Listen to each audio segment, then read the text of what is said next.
Hi, everyone. Welcome back to the podcast. Today, I'm very honored to have Dr. Yonit Arthur, who is a board certified audiologist, vestibular specialist, and coach who specializes in helping people with chronic dizziness and other vestibular symptoms, as well as tinnitus and hyperacusis. So, thanks so much for being on the podcast. Well, thanks for having me, Tanner. And it is so great to see you again. We've had some great mutual conversations on my channel and on yours already. And just what a delight to see you again. Yeah, it's wonderful. I know I was thinking back, it's probably been a year and a half, 2 years Yeah, since right about there. we were on each other's channels, and then you also came and did a consultation with the team at That's the right. therapy clinic, which we really appreciated, Yeah. because 'cause you're just a wealth of knowledge, when it Thank comes you. to treating chronic dizziness and vestibular concerns, which is great. Thank you. Yeah. Yeah. Thanks so much again for having me. Yeah, and we have an interesting topic and a really important topic to discuss today.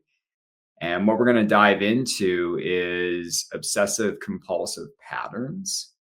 And so, for the viewers, I think a lot of people have heard about obsessive compulsive patterns and maybe relate to them to some degree. But how do you kind of explain this to people? Like, how do you explain what obsessive compulsive patterns are? Yeah. Okay. Is it okay if before I answer that question, I answer like the precursor to that question, like why we might even want to talk about this? I like it. Is that I okay? like it. Okay. Okay. So the reason this is such an important topic and so near and dear to my heart in particular is because of the thing that I specialize in specifically, which is chronic dizziness.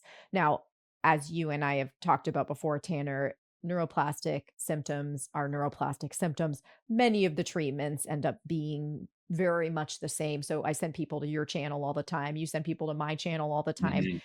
But there are some important distinguishing characteristics that not define chronic dizziness, but that tend to show up much more with chronic dizziness and other vestibular type symptoms. So, derealization, dissociation, brain fog, kind of the more vague, like in your head type symptoms versus something that's pain related or a little Yeah. more concrete. And that particular factor is the presence of anxiety.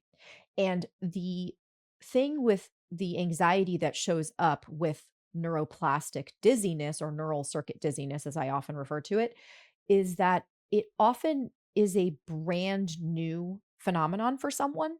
So we will often assume in the neuroplastic symptom world that if someone shows up with chronic pain or some other type of chronic symptom, that that person may have experienced anxiety before and that the anxiety is is involved in the evolution of the symptoms, Yeah. right?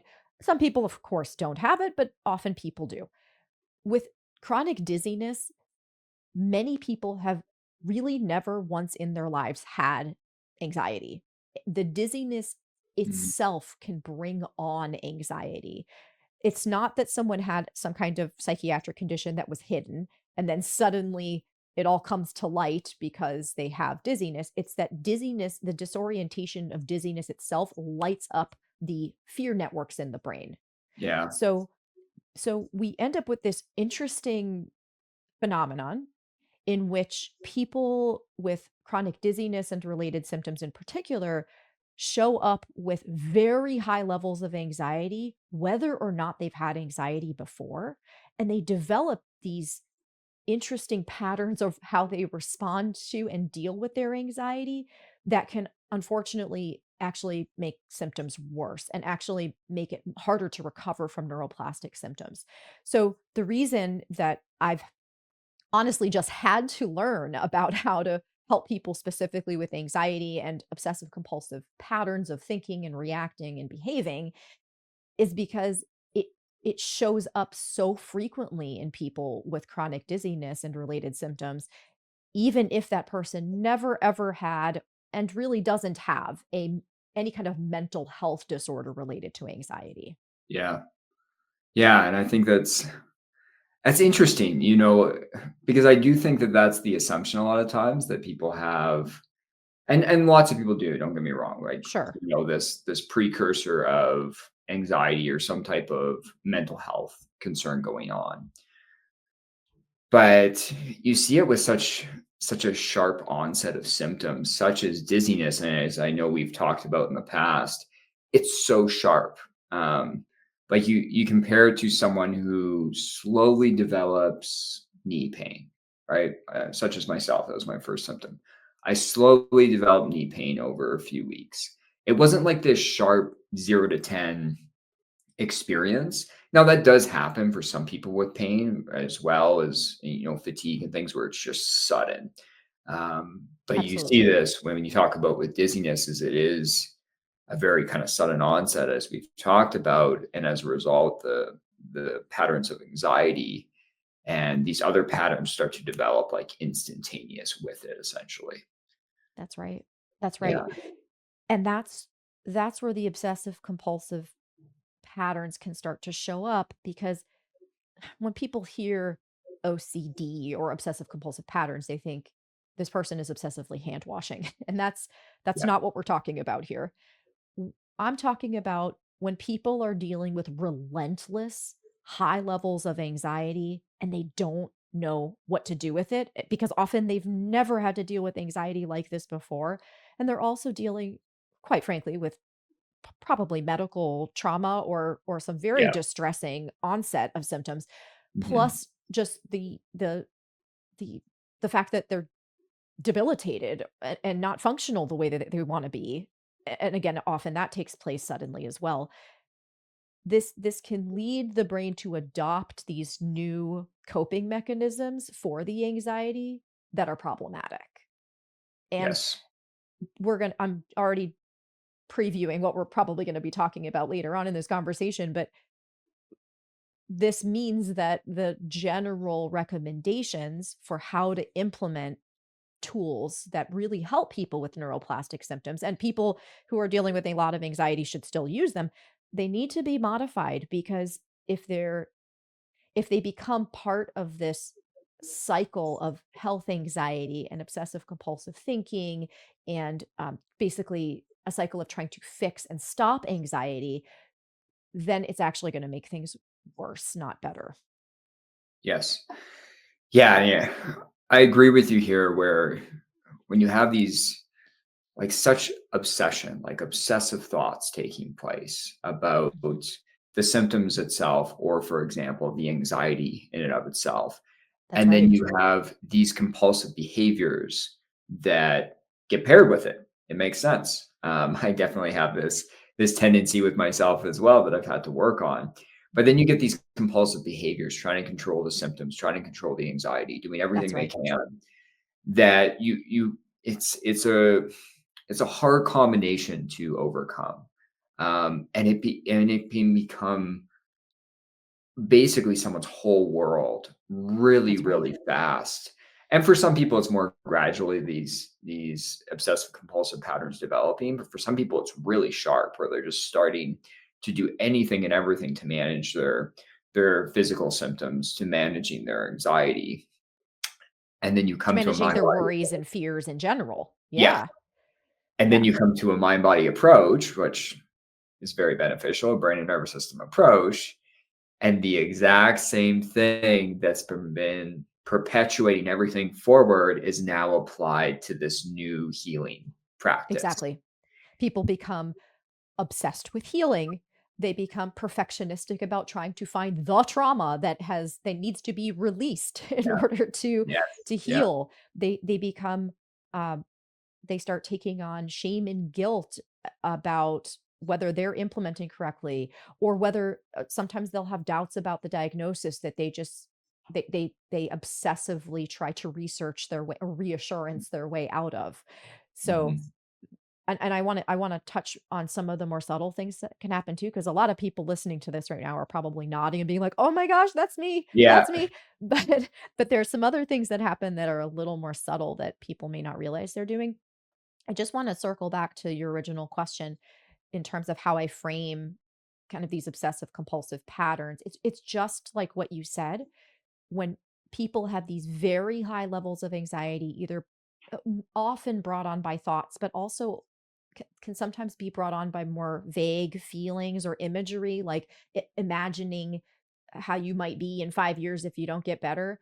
They Yeah. have these stories that come up, and then the obsessive compulsive pattern essentially looks like that person trying to neutralize that thing, whatever it is, that rarely distressing feeling, thought, imagery, imaginary story, whatever it is, the person's trying to neutralize it using some kind of behavior often, right? Which is all the things we have already talked about, where people try to heal perfectly and they try to research and they try to reassure their ways out of it. But this can also take a much more subtle form because it can also happen in someone's mind. So people rumination is actually a form of trying to think your way out of a Yes. particular image or thought, Absolutely. right? Or the sometimes people will have like mental reassurance. They will mentally reassure themselves like over and over again. And this can get really tricky because these are tools we actually try to get people to do. Like, I'm safe. I'm Mhm. telling myself I'm safe. We do that all the time, Tanner. We tell Yeah. people to tell Yeah. themselves they're safe, but it can become a way to try to neutralize all anxiety and all worries and all concerning imagery, and then again, that totally backfires. And then one more thing I want to mention here is avoidance. Avoidance can also be practiced in a compulsive way, where 100%. people not just avoid triggers, which is something, of course, pretty universally in the neuroplastic symptom treatment world we're trying to get people to not do, but they'll avoid things once they get into the healing realm.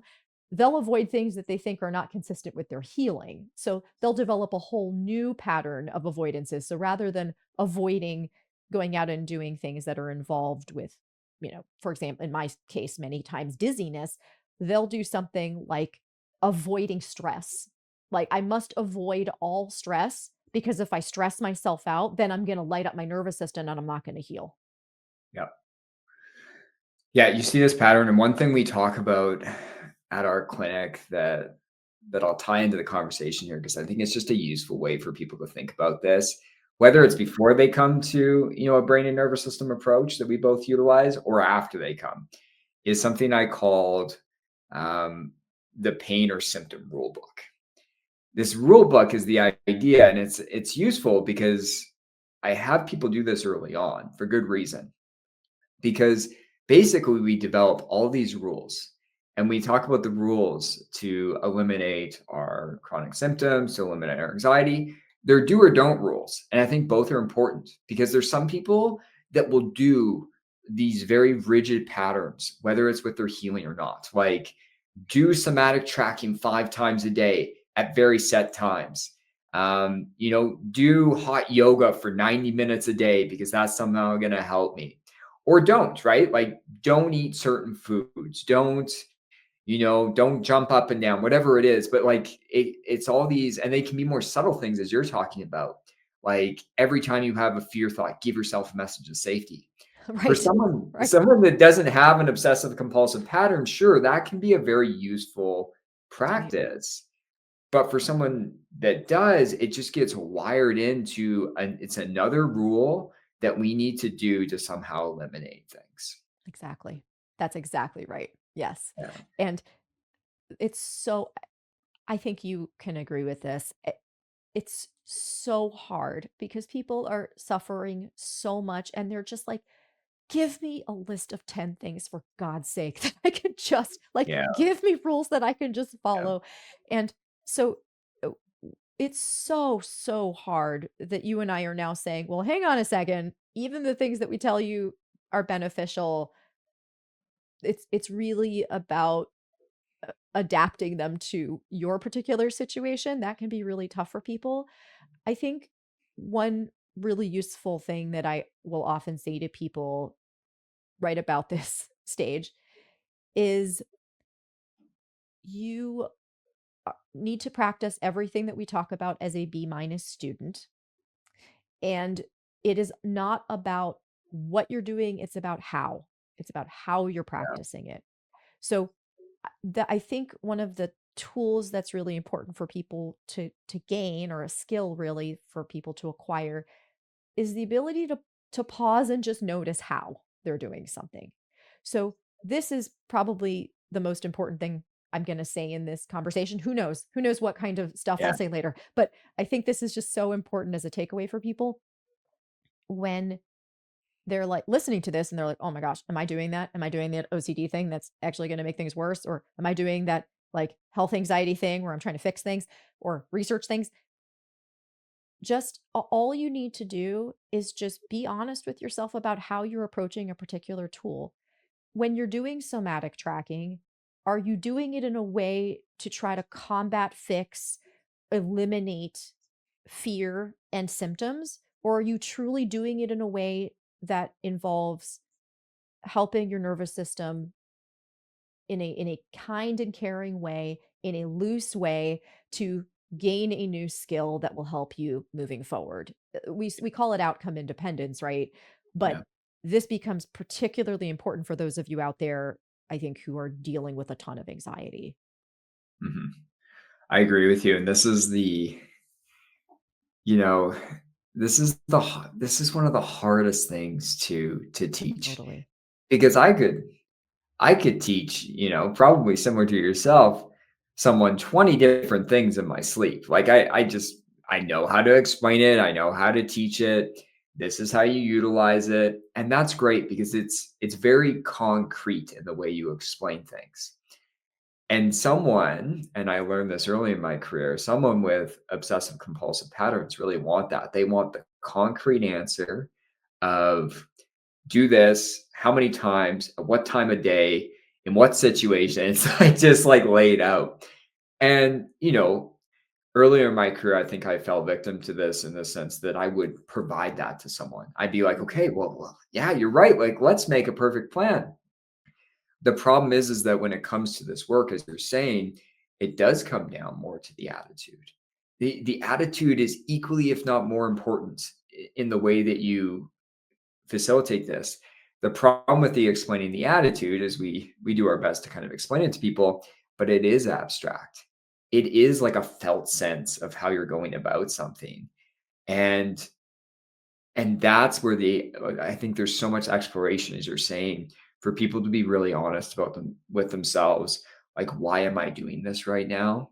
What's the goal? Is the goal to cultivate more of a sense of kindness? Is the goal to cultivate more lightness or ease? Um, to slow down. And again, we're not going to force that attitude. I'm always clear with people. Like, don't listen to this and then go out, people, and try and force calmness. It's not going to go well. That's But not we going to go well. no, Yeah, but we can do things to cultivate moving in that direction. that's right. And that's the ideas of, you know, doing somatic tracking informally. I know this is the example, you could do it with any strategy, but doing it informally. Like, oh, I have 5 minutes. Like, I'll do this for 5 minutes to be kind to myself, to slow my day down, to really just, create a felt sense of safety as best I can. Great. That's such a great way to start to utilize these things on the go instead of doing it in this very rigid way where it becomes as another rule, another obsessive compulsive pattern that we're adding to the mix. That's right. And another metaphor I will use to describe what you just said is are you running toward something or are you running from something? And there's always a little bit of an element of both, right? Yeah.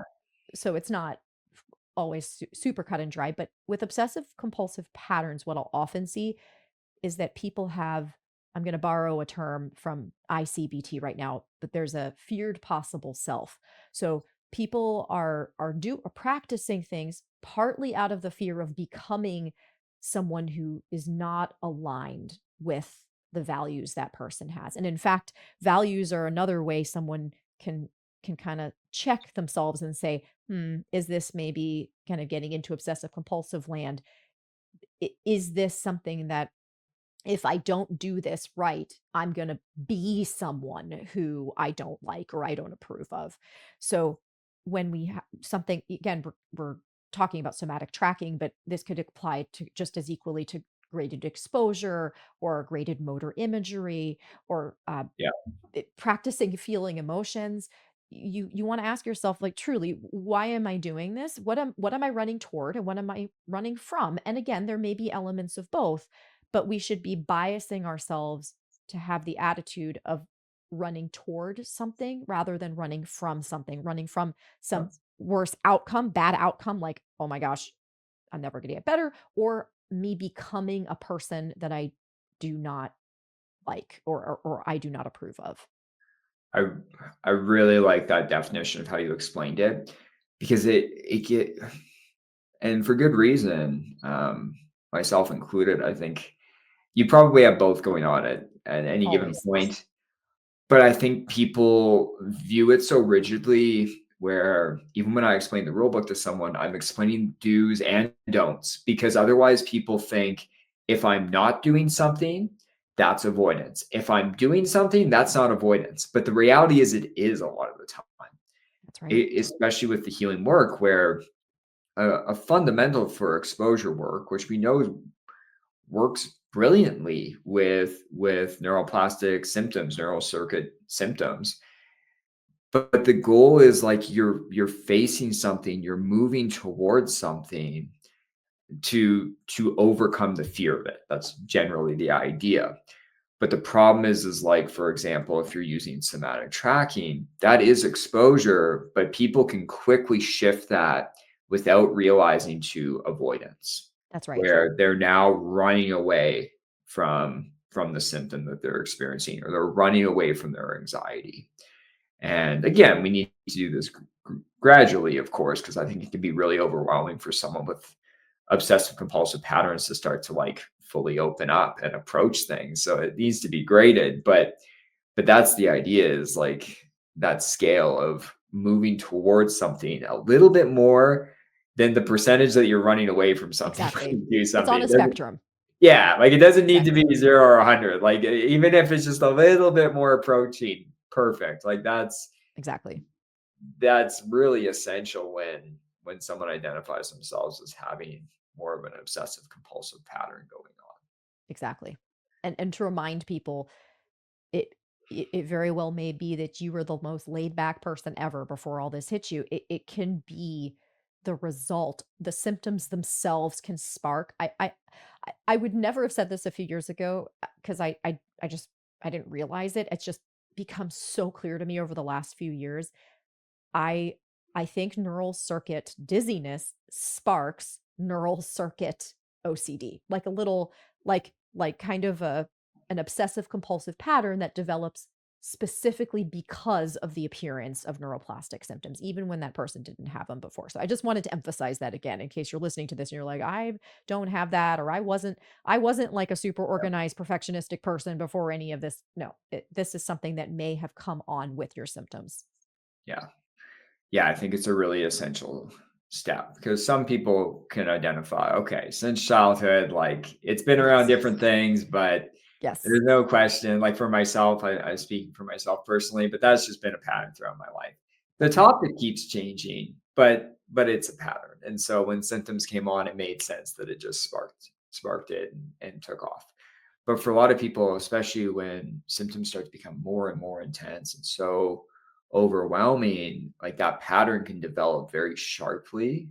Yeah. Um, which I think, yeah, like people kind of don't really notice that that's necessarily the thing because they can't make sense of it, of why all of a sudden this pattern, this obsessive compulsive pattern can just be triggered and sparked right off the bat.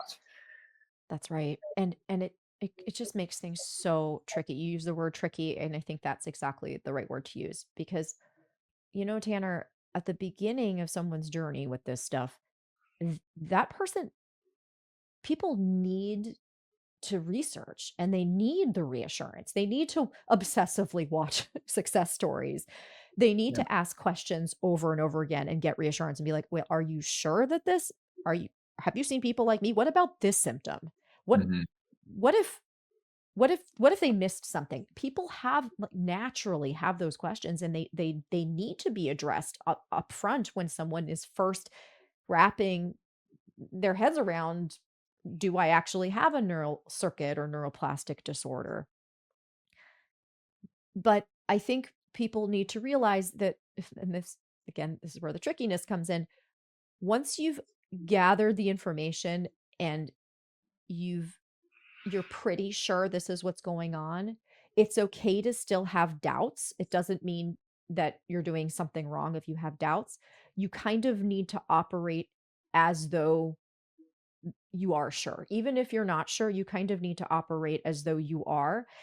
And that at this point, the strategy needs to change. You need to start paying attention to whether reassurance is actually just causing you to be hungry for more reassurance, in which case we might be dealing with an obsessive compulsive pattern, or whether reassurance is really actually helpful. And Tanner, speaking only for myself, I don't know if you experience this. I have uh, I always want to meet people human to human first. So when someone asks me for reassurance and someone's asking me for information, my immediate impulse is to answer the question. I mean, you and I both have YouTube channels. All we're doing is putting out information all the time, right? Totally. But that can actually not be in someone's best interest sometimes. Yeah. So again, I'm not talking about the beginning stage where people really need to learn. So if you're new to this idea of neuroplastic or neural circuit symptoms, by all means, obsessively watch our YouTube channel for hours and hours and hours, right? Like, go for it. Yeah. But and obsessively ask questions and get lots of reassurance. That's supposed to happen at the beginning. But then once once you're on the path and you're like, okay, I do have I may still have some doubts about this, but this is what I have. I'm going to move forward with treating this as though it's a mind body or neuroplastic condition. Then then you need to notice, does getting more information make you feel better temporarily and then make you need to come back the next day to be reassured again, and then the anxiety gets worse, and then you have, no matter how much information you get, it's like an endless hole of anxiety, and you need to keep upping the ante in order to try to meet your anxiety? Yeah. Or is the information actually helpful? You like, okay, I got my question answered, I can check that one off the list, and I'm going to move on now. Mhm. I agree with you, and you did a really good job explaining that, because this is a hard thing to catch. Even as a professional, it's hard to catch sometimes when that takes place, Yeah, because the repetitive reassurance, it's not gonna be beneficial long term. Like, we're not gonna heal, you know, obsessive compulsive patterns or neuroplastic symptoms by continuing to engage in that pattern. that's right. And it's difficult because, we are at first, when someone comes to this approach, it's a completely different paradigm. Like, they need a lot of information. They need to understand that this makes sense. They need to understand that there's evidence to support it makes sense for them.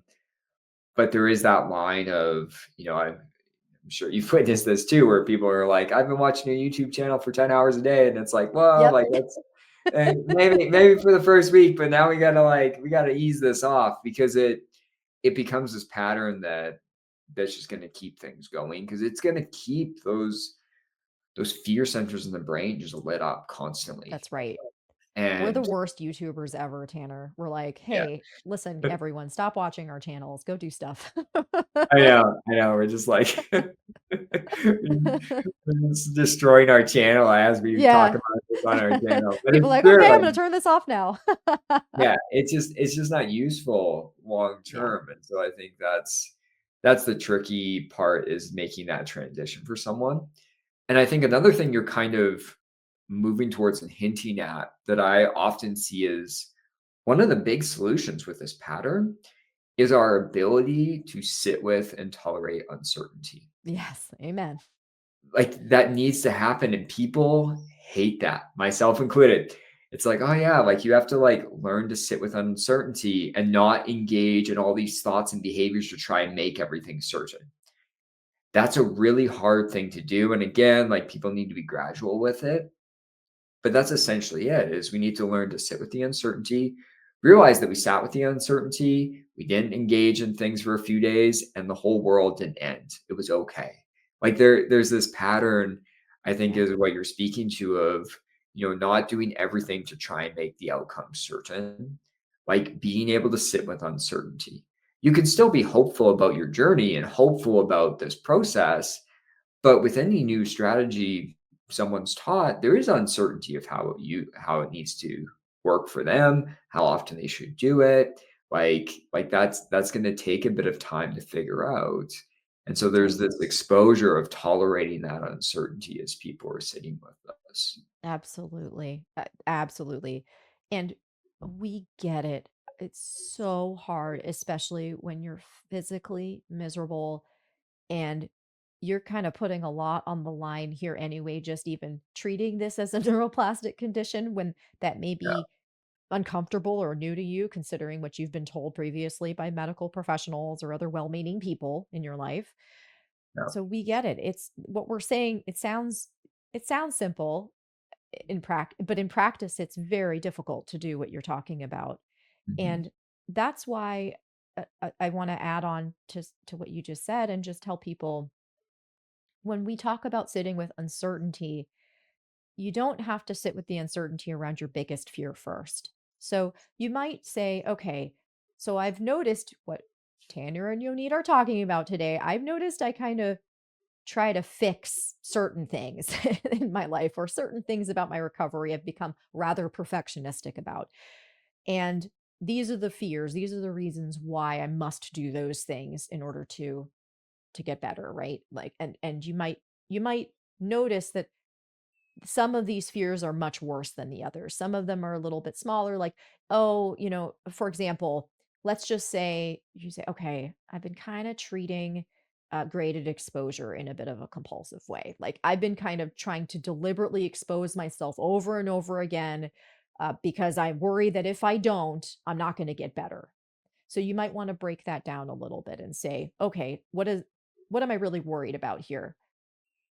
Not getting better might mean many different things. It might mean that tomorrow I might have an uptick in symptoms, like I might decompensate. That's a word, Tanner, by the way, that people with dizziness disorder sometimes will hear from medical professionals. If you don't get vestibular stimulation, your brain will decompensate. Your brain will forget how to balance. Okay. My Oh my goodness. gosh. So people get these messages from somewhere. They're not just making it up. But sorry, that was a little tiny soapbox. Um, I the like that. the p right? So but, "Oh my gosh, if I don't do graded exposure, I'll decompensate and I'll be dizzier tomorrow."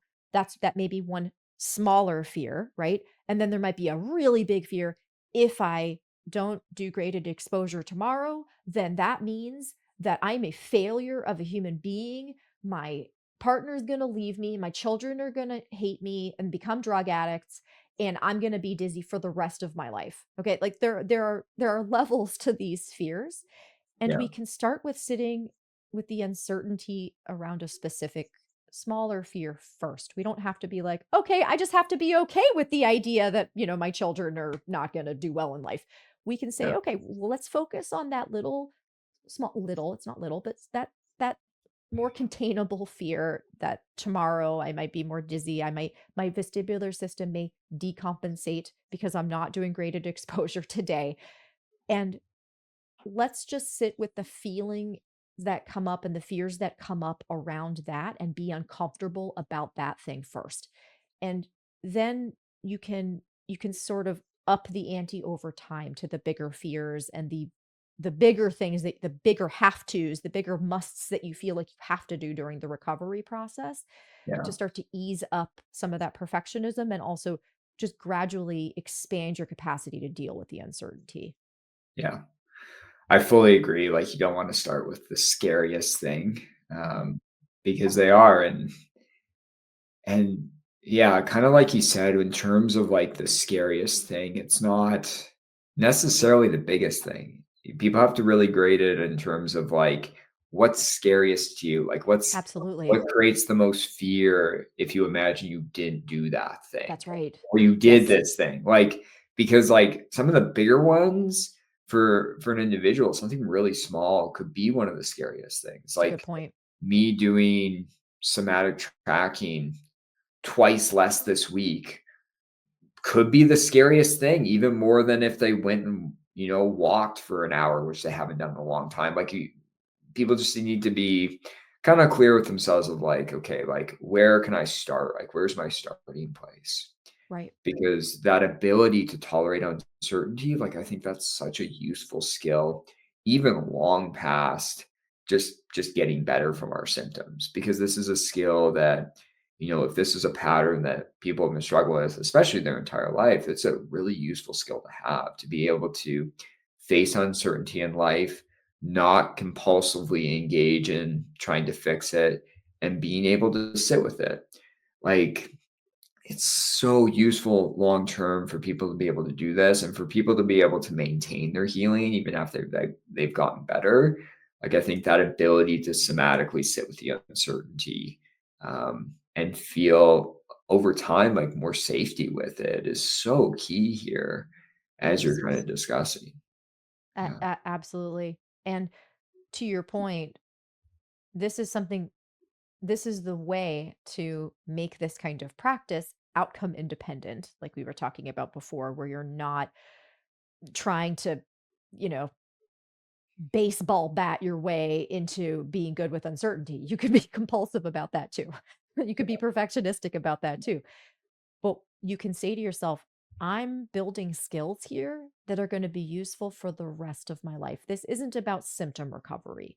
And the more you can honestly say that to yourself, understanding umbrella, you would not be watching either of our channels if you weren't concerned about healing from symptoms. We get that. And Yeah. of course you're always going to have that thought in your mind, but the more honestly you can say, this is this is truly going to improve my quality of life forever.